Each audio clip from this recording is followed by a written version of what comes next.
This is a quick look at my finished 1/16 scale Renault FT-17 by Takom. I didn't take any actual build photos because this was my first attempt at doing armor, and I wasn't quite sure how it'd turn out. If you want to see a really good build video of this kit, I recommend checking out QDC's video. He shows it from beginning to the end as always, and it's very worthwhile. Here though is my humble attempt, and being my first tank kit, I feel like I got a lot of things wrong as far as weathering goes. I've done a lot of sci-fi kits and I'm not bad at weathering, so I really thought I was gonna knock this Renault out of the park. But it turns out weathering a tank is trickier than you'd think. It's really easy to overdo it, and if you're doing it poorly as I did, it's not gonna look realistic at all. Much of my paint chipping just looks like paint globs, and I completely overlooked doing rust and dust effects.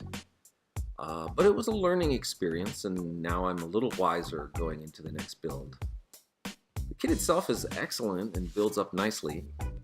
If you build this kit, I recommend replacing the kit springs with actual springs.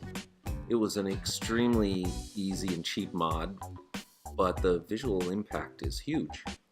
I made some additional modifications to resemble the prototype version of this tank, seen in the Tank Museum's video shown here.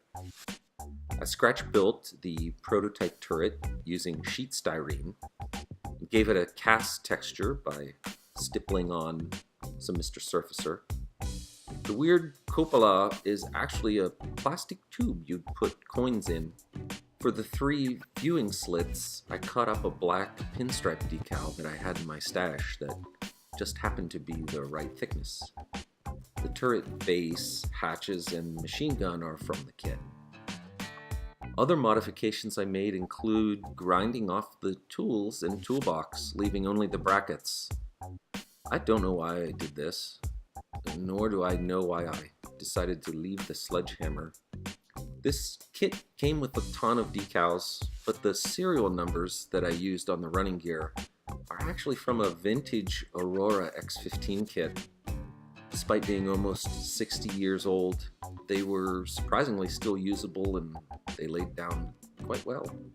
Now normally you'd get to see the full interior in a video like this, but because I didn't know what I was doing, I boogered it up badly and it's not worth the time to show you. If you want to see an excellent rendition of the interior, check out QDC's video I mentioned.